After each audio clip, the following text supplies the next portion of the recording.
एक दिन जब सुबह की प्रदर्शनी के बाद पांडव भवन लौटा तो देखा कि बाप दादा झूले पर बैठे थे और आजू बाजू में बारी बारी से भाई बहन बैठकर झूले झूल रहे थे।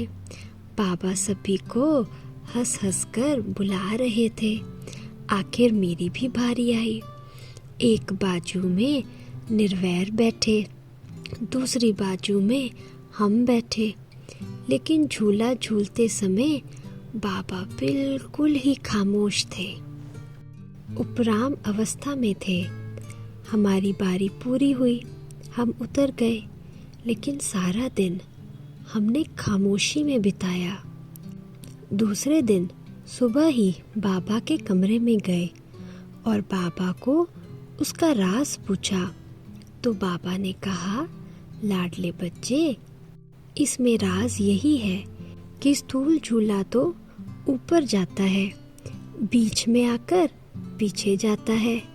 मतलब कि जीवन में चढ़ाव उतार, दुख सुख का खेल तो आएगा ही, लेकिन फिर भी उस समय बाप दादा की याद में अंतर्मुख रहना, ना सुख में हद से बाहर जाना, ना दुख में रोना।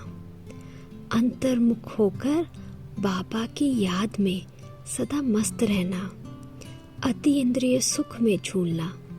एक बार मैंने बाबा से कहा कि बाबा, मुझे सब टोकते हैं कि तुम पारसी हो, तो बाबा आप मेरा नाम बदल दो। प्यारे बाबा ने कहा, एक तुम्हारे नाम में मैं गुप्त रूप में हूँ। तो मैंने पूछा कैसे? तो सबके दिलों को जानने वाले भगवान बाबा ने कहा, देखो, तुम्हारा नाम बताओ अंग्रेजी में। अंग्रेजी में मेरा नाम आसपी यानी ASPI। तो बाबा ने कहा, ए माना आत्मा, S माना टू सी, P माना परमात्मा, I माना मैं, अर्थात मैं परम पिता शिव तुझ आत्मा को देख रहा हूँ, साथ ही हूँ। एक दिन बाप दादा ने कहा कि देखो बच्चे, कभी भी किसी बात पर निंदा नहीं करना, गिरे हुए को उठाना है, संभालना है। सभी मेरे बच्चे ही हैं। बच्चे, मैं तो सुख दुख से न्यारा हूँ, लेकिन फिर भी जब बच्चियाँ विकार के कारण मार खाती है तो मुझे बहुत तरस आता है। लेकिन ड्रामा के अंदर बाबा बांधायमान है। बाबा भी क्या करे?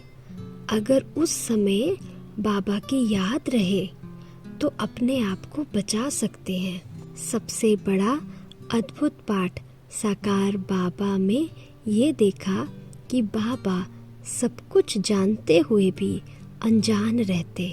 फूलों से भी प्यार तो कांटों से भी इतना ही प्यार। और ऐसी स्टेज में तो सिर्फ भगवान ही रह सकते हैं। और यही सबसे बड़ी भाग्य की बात है कि हमें भगवान मिला हुआ है, परमात्मा मिला है, जो अपनी गोद में समा लेता और दुनिया की हर एक समस्या से बचा लेता है। ऐसे प्यारे बाबुल के लिए जितना भी कहे कम ही है।